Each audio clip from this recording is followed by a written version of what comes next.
Helena allowed her eyes to roam and was able to catalog where each of her friends were, without being able to discern any of their physical features. Her circles seemed to glow more brightly than the others since their gifts were threaded liberally with a soft, shimmering lavender she recognized as her own. I must be dreaming, she decided, although the overwhelming pain shooting through her body contradicted that possibility. She felt a cool hand brush her matted hair off of her face. Helena whimpered. The touch was gentle and yet it still grated. Helena opened her mouth to try and speak but was shushed by the owner of the hand.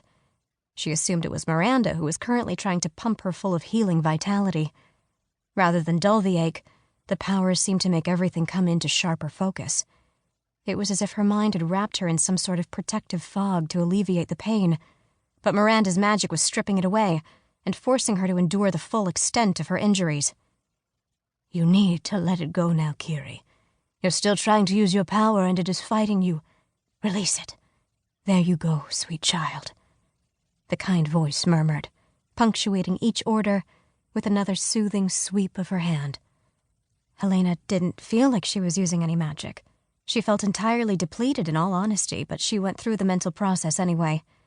She visualized pulling the tendrils of her magic back into her, and then letting them flow back into her inner pool. Usually rippling and shining, it felt muddied and almost completely empty. Fear had her gasping, but strong hands held her down. Be still, Helena, please.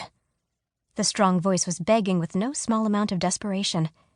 Kragan. She had scared him. What have I done? All Helena could recall were those moments she had been joined with Vaughn.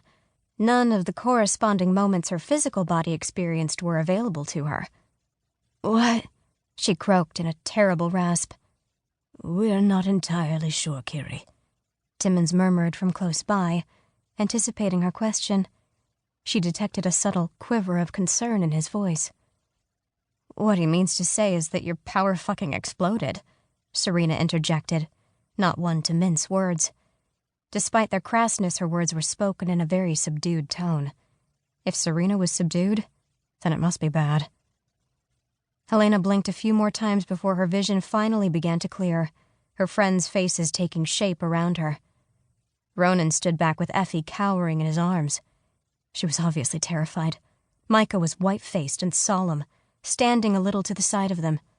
Neil was crouched beside Serena, not touching her, but obviously trying to bolster her with his silent support.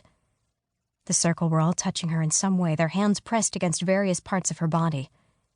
Helena let her gaze wander further, eyes trying to catalog and make sense of what she was seeing. There was smoke everywhere. Trees to the side of the clearing were burning, and the sky was a deep, angry black.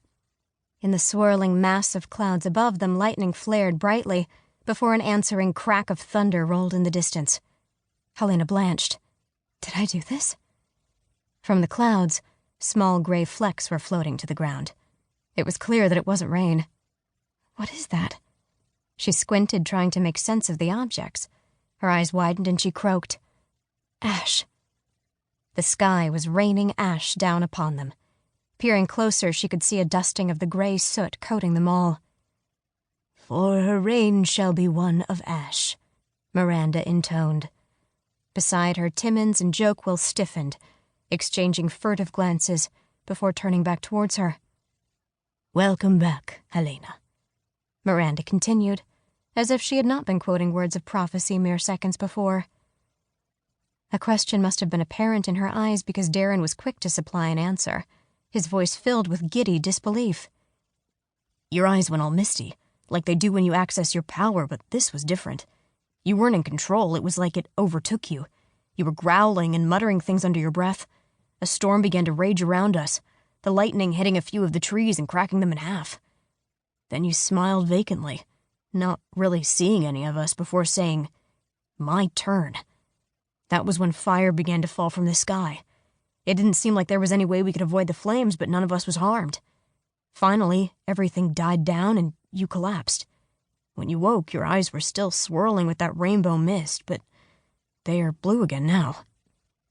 Helena was dumbstruck by his recounting and beyond horrified to see the consequences.